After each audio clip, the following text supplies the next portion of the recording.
Richard Wagner, ele nunca foi conhecido por ter obras muito simples de serem consumidas, né? E essa aqui não seria muito diferente, e é considerada uma das óperas mais difíceis, né? Tanto de se reproduzir quanto de se assistir que ele já fez.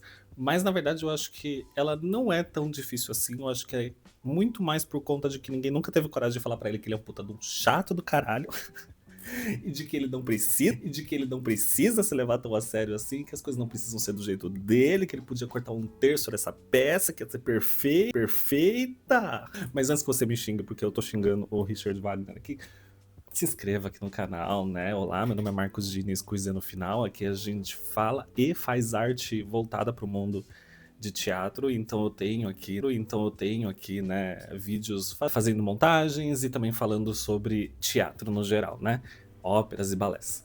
E aí a gente vai direto pro vídeo antes que você fique muito bravo aqui que eu tô xingando. Não é por acaso, porque realmente eu conheci essa ópera em 2011 quando eu escutei a música Overture do Tristan e Isolde no filme Melancolia. E aí eu vi que o ponto alto do filme, não só na hora que toca essa música, mas essa música ela é reproduzida em vários momentos assim desse filme, mas ela é o ponto mais importante, que faz com que esse filme seja o que ele é hoje. É a música, não é tanto o filme em si. Mas por trás dessa história da música, em que vai contar essa história do Tristan e Isolde, tem muito a ver com a melancolia da personagem em si, né? E é exatamente essa melancolia que que o Richard Wagner tenta transpor para a obra dele, onde ele já estava ficcionado durante muito tempo pela obra Tristan e Isolde, que eu já fiz um outro vídeo aqui no canal falando sobre essa obra, em cima de um outro filme que também tem inspiração no livro, que a gente já vai falar do livro aqui. E aí o Wagner, ele tinha uma fissura nessa história, porque ele entendia ela como o amor transcendendo aquele amor muito potente que ultrapassa as barreiras até mesmo da morte. E assim, essa história é bem problemática porque ela não é bem assim o amor que ultrapassa as barreiras, inclusive da morte, exatamente porque esses dois personagens estão enfeitiçados, né? Então eles não é um amor puro, não existe um amor real entre os dois, né? Quem já viu o filme Obsessão de Terror desse ano sabe mais ou menos do que eu tô dizendo, e é mais ou menos o que acontece aqui nessa história do Tristan e Isolde, né? Eles são enfeitiçados em determinado momento ali da história e acabam se apaixonando por conta desse feitiço, né? Dessa poção que eles tomam. E o Wagner, ele fica muito mais aficionado por essa história porque ele não consegue compreender ela, o tamanho que ela é, porque ele dizia que ele, mesmo estando casado há 20 anos aqui, tá? Com a esposa dele, tendo uma filha, ele se dizia que não conseguia compreender aquele amor daquele tamanho porque ele nunca se sentiu amado ou que se sentia apaixonado por alguém num tamanho quanto naquela história. Então isso deixava ele muito mais aficionado nela do que qualquer outra coisa. E aí ele queria transpor isso para uma obra, né? Fazer uma ópera. Então ali em 1854 ele começa a escrever uns esboços do libreto, onde ele não gosta de chamar de libreto porque ele é muito diferente, ele prefere que chame a poesia da obra, né? É bonito, mas já começa aqui os sinais de que a pessoa é meio chata, né? De que alguém vai falar, para, Wagner, para. Você já vem aí de um fracasso gigante que é o Tannhauser, tá? Você quase foi linchado, tá bom? Inclusive, eu preciso fazer um vídeo sobre essa ópera. Eu tenho um livro sobre a estreia dessa ópera, como que foi, porque, né, de tão absurdo que foi o negócio. E aí ele começa a compor essa obra em 1954, mas aí o contexto de onde essa obra acontece é muito importante pro como ela acontece, né? Ele foge ali de Dresden, né? Porque ele, né, faz parte de uma revolução ali meio que não deu certo, é feito um mandado de prisão e ele foge para outro lugar, e aí ele conhece uma pessoa que vai ser ali o fiador não, né? O financiador dele, né? Vai ser o mecena dele, por mais que mecena seja uma palavra muito mais renascentista, italiana e tudo mais. E ele sendo alemão, né, morando ali nas regiões da Germânia. Acaba financiando vários trabalhos dele em outros momentos, mas que é o principal financiador durante aquele momento, mantendo Wagner enquanto ele fazia o trabalho dele, porque ele era um fã muito grande dos trabalhos dele. Quando ele escreve o esboço, já ali próximos de 1856, ele já tem quase uns 3 atos esboçados, né? E lê ali pra esposa, pra amante, que ele era apaixonado, na verdade, e pra futura esposa dele, que também está naquele ambiente, ou seja, 3 pessoas diferentes. Então você já vê que além de chato, era um lixo de pessoa, né? Pelo menos em relação a relacionamentos. E aí acontece que, né? Ele, pra dar um jeito ali, logo depois que ele começa a compor a ópera em 1957, onde já começa a ter trocas de cartas entre ele e a Matilde, que é essa pessoa que ele tá apaixonada, e de forma bem platônica que ele tá apaixonado por Matilde, mas os dois se correspondem, né? Existem trocas de cartas entre os dois e a esposa dá, né? Pega as cartas, descobre que ele tá traindo ela, né? E o Wagner ali pra meio que tentar se livrar um pouco ali, né? Da responsabilidade de como eu sofro na minha vida, ele resolve mandar as duas, cada um pra um outro lugar, pra ele poder. E ele vai pra outro lugar, né? Pra ele poder terminar de compor essa obra, que ele vai finalizar ali em 1969. Uma coisa curiosa é que essa obra, ela mesmo tendo sido terminada em 1959, ela vai ser executada pela primeira vez só em 1865. 1865. E ela é cogitada ser apresentada pela primeira vez aqui no Brasil a convite de Dom Pedro, né, do pessoal ali da corte, né, Dom Pedro II. Ele chega a mandar os documentos, né, e as obras dele que ele tinha feito para poder escolher o que eles achavam para ser reproduzida aqui no Rio de Janeiro, no Brasil, mas acaba, né, que como muita coisa aqui no Brasil, fizeram entrevistas de emprego com o Richard Wagner e não responderam ele, né, coitado, deixaram ele ali meio que de escanteio. E ele acaba reproduzindo essa ópera em outro lugar, né? Ele passa por diversos testes, tem ali quase 70 ensaios, e essa obra, logo no começo, acaba quase sendo amaldiçoada por conta da dificuldade dela, porque quem vai interpretar o Tristan e Isolda ali é um casal ali naquela época, e a Isolda, ela tá doente, né? E ali, quando é adiado, conseguem fazer a primeira apresentação, 4 apresentações depois, o Tristão, né, o marido da Isolda na vida real, né, os atores, o Tristão, né, o marido da Isolda na vida real, né, vem a falecer, né, tem um ataque fulminante e morre. Um tempinho depois, o primeiro condutor dessa obra morre, porque não é o Richard Wagner que tá conduzindo ela, né, um outro condutor. E o próximo condutor também vem a falecer no trabalho, todos eles. Então fica meio como uma maldição, assim. E logo no começo essa obra já é considerada uma ópera muito difícil, né? Por conta de que tem grandes cantos. E uma coisa que o Richard Wagner prezava na ópera, e ele dizia que o trabalho dele estava muito acima, e ele não tinha vergonha de falar disso, mas um sinal ali de que ele era bem chato. Pode ser gênio, pode ser muito bom, mas era chato. De que ele acreditava que a narrativa das óperas, elas deviam ser muito mais fluidas, né?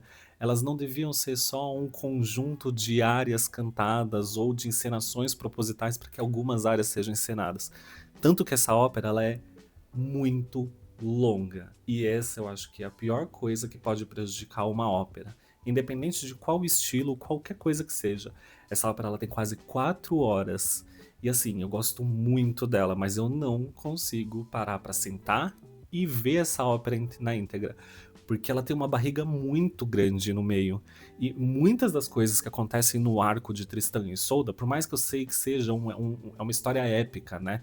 Ela não é uma história real, não se sabe se ela é uma história real. Não tem um escritor específico, porque essa ópera ela tem inscrições dela desde o século XII. E aí ela vai passando por diversos períodos, sendo reescrita por autores diferentes até chegar a que a gente tem hoje. A versão que eu li, eu não lembro o nome, vou deixar aqui a capinha, vou colocar o nome do autor na tela, né? E a capinha do livro aqui. E ela é uma história épica. Por mais que o livro seja bem curtinho, ele tem ali, eu acho que 110, 115 páginas, ela tem uma história épica porque ela tem um arco muito grande de história, né? Só fazer uma intervenção aqui, gente. Lembrando que na hora que eu for falar sobre a história, eu vou focar muito mais na história do livro, que eu acho que ela é muito mais complemento e é muito mais interessante do que a própria história da ópera, né? O Richard Wagner, ele altera muito o início dessa ópera para poder contar a história dele. No livro vocês vão ver o que eu vou contar mais à frente como é que ela é, mas na ópera ela já começa sabendo que quem matou o tio dela, que na verdade aqui na ópera é o noivo dela, é o Tristão, e ela tá indo junto com ele pra casar com o rei da Espanha ali no caso, né? Então ela começa ali geralmente de uma forma bem diferente e os motivos também são bem diferentes, né? A história se passa durante anos, desde do momento em que Tristão mata o tio da Isolda, né? Vai pra. Ele ali, entra em uma briga com o tio da Isolda. Ele acaba, né? Eles duelam, o tio da Isolda morre, mas ele acaba levando o corpo dele lá. Só que quando ele vai levar o corpo de volta pro reino dele, chegando lá ele conhece a Isolda, né? Mas não se apaixona por ela, ele conhece ela e aí ela fica muito grata por ele ter levado o corpo do tio de volta e que ela queria muito saber quem foi que matou o tio. Ele não assume que foi ele, ficou quietinho ali porque ele é recebido com muita honraria como sendo a pessoa que trouxe de volta o corpo do tio ali. E aí ele fica um tempo lá e aí ele volta pro reino, né? E aí, quando ele chega no reino, eu não lembro se é uma pintura ou se é uma mecha do cabelo, alguma coisa, mas o rei ali, eu acho que é da Espanha, se apaixona pela, né, o que ele levou ali e fala, eu quero me casar com essa pessoa. Aí Tristão volta pra lá, conta tudo, fala o que tá acontecendo. E eles fazem um acordo dos reinos e ali a Isolda, né, que é filha do rei ali da região, eles concordam e ela é levada, né, de volta para eles concordam e ela é levada, né, de volta para aqui pro continente, né? Aqui não, né? Lá no continente, para se casar com esse rei.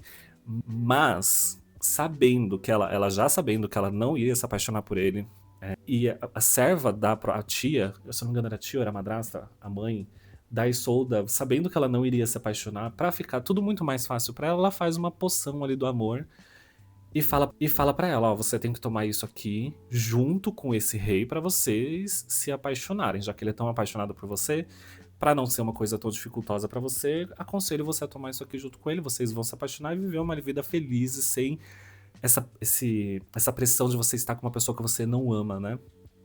Acontece que na volta, né, pro continente, ali em uma das noites que eles estão, a serva da Isolda eles estão conversando, eles brindam alguma coisa, ela leva pra eles beberem, sem saber que aquilo é uma poção. Os dois bebem olhando um pra cara do outro e os dois se apaixonam, né, perdidamente pela eternidade. Não tem como desfazer esse feitiço, né? Essa poção do amor. E aí acontece diversas coisas. Ela vai, os dois apaixonados, eles vão pro continente, ela conhece o rei, eles se casam, mas o Tristão não quer que ela se case, então tenta convencer ela a não se casar, mas ele não quer, né? Como ele é ali parente também do rei, ele não quer fazer com que o rei perca o casamento ou que eles entram ali em né, uma coisa um pouco mais criminosa, né, entre eles ali por conta de que, né, a esposa do rei. E ele acaba fugindo, aí ele vai pra França, passa muitos anos na França, volta pra, né, participa de várias guerras, volta pro reino ali, né, reencontra Isolda depois de muitos anos, ele já quase morto, ela acha que ele tá morto, ela, né, vê ali ele morrendo e acaba sendo, né, vê o amor dela morrendo e ela volta ali pro rei dela. Então tem um arco épico muito grande essa ópera, esse livro, né? Entende-se que por mais que ele seja fino, passaram-se muitos anos, passaram muitas coisas aqui, então faz sentido que a ópera também seja épica. Mas o Richard Wagner ele não se dá por vencido de ter só que contar uma história, ele quer transformar com que todo esse arco seja ali o ponto alto entre a Isolda vendo ali, perdendo o amor dela que é o Tristão. Então a gente tem arcos longuíssimos da Isolda cantando sozinho, falando sobre ela, sobre ter perdido o tio, sobre ela estar vindo pro continente, sobre ela ter que se casar com o rei, sozinho falando sobre ela, sobre ter perdido o tio, sobre ela estar vindo pro continente, sobre ela ter que se casar com o rei, depois o do Tristão apaixonado por ela, o porquê que ele não pode ficar com ela, e depois os dois perdidamente apaixonados por um outro, sofrendo porque não podem ficar juntos e que eles vão se encontrar na próxima, né, vida. E aí Richard Wagner tenta trazer muita coisa do que tem ali da religiosidade cristã e também inspiração em algumas outras, e até em filosofia dentro dessa obra dele, que faz com que ela fique muito mais robusta, né? E que acaba isso daí, tudo que ele coloca, o jeito que ele constrói essa história dele, colocar o cristianismo e até algumas outras religiões, né, ou espiritualidades dentro da ópera, dele vai inspirar outros, né, compositores de ópera como Debussy, Mahler, o Stravinsky, o Strauss e vários outros ali que vieram depois dele, até do período ali contemporâneo a ele. Então, inegavelmente, ela é uma obra incrível, mas eu acho que às vezes a gente tem que dar uma colocadinha na mão na consciência e falar: acho que tá demais. Você consegue fazer tudo isso que ele queria fazer sem prolongar numa história muito grande. Então, assim, eu gosto muito dessa ópera, eu prefiro ouvir ela do que assistir. Existem diversas mídias, né? Diversos. Eu ia falar CDs, né? Mas né, hoje em dia você nem acha mais os CDs das companhias pra comprar. Eu acho que eu tenho ó, um do Richard Wagner aqui.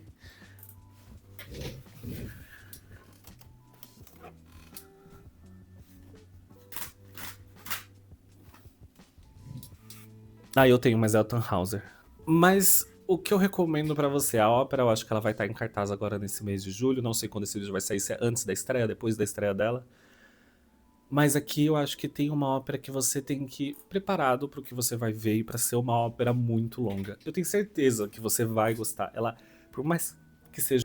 O que me pega muito, por mais que Richard Wagner faça toda essa propaganda do trabalho dele, de como ele é incrível, como ele é diferente dos outros, de todas as obras que eu já assisti, as do Richard Wagner são as únicas que se autoplagiam durante toda a obra. Então a gente tem a réplica do Overture do Tristan e Isolda, que é a abertura, em quase todas as principais músicas da ópera. Então a gente não tem um ponto alto dessa ópera. O ponto alto é o Overture e né, os solos de cada um, mas eles são até meio esquecíveis. Só que o Overture é colocado tantas vezes durante toda a obra que às vezes fica até um pouco cansativo de você, nossa, ele tá. É realmente uma única música. Ele não gosta de colocar uma sucessão de áreas a serem cantadas. Ele realmente está usando como se a ópera fosse uma música única de 4 horas. E isso fica cansativo, eu acredito, né? Eu sei que as pessoas têm experiências diferentes e vão pensar de forma diferente. Eu acredito que vale a pena você assistir uma vez. Se você gostou, tentar assistir versões diferentes. Aqui embaixo eu vou deixar 2 versões muito boas. Uma delas tem legenda em português, a outra, infelizmente, só legenda em inglês.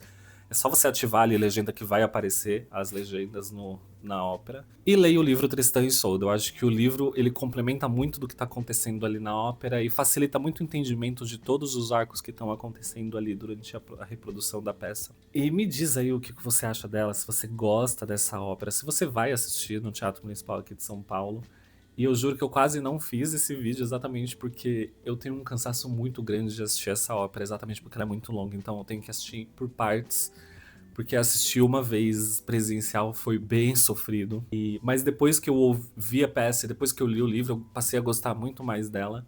E conforme o passar dos anos, eu sempre revisito essa ópera, mas só em áudio. Eu sempre escuto ela, mas sem estar assistindo, né? Às vezes eu até coloco a própria ópera, o vídeo da ópera, né? O gravado da ópera pra ver, mas eu fico de fone de ouvido só ouvindo ela e não assistindo, porque o assistir dela pra mim eu acho que é muito cansativo. Até porque você pode ir fazendo outras coisas enquanto escuta a ópera, né? Mas é isso, gente. Muito obrigado por terem visto esse vídeo aqui. Tem diversos outros vídeos de óperas e balés aqui. Eu sei que eu já não trago mais com tanta frequência vídeos de óperas aqui, exatamente porque eu quero trazer óperas pontuais que eu goste. Se eu assistir e não gostar da ópera, eu não vou trazer ela aqui. Posso até trazer se vocês pedirem alguma ópera específica, mas se ninguém pedir nada, eu vou fazer das que eu quero. Espero que vocês tenham gostado dele, se inscrevam, curtam o vídeo, vão ver os outros vídeos do canal e a gente se vê no próximo, tá bom? Até mais, tchau, tchau!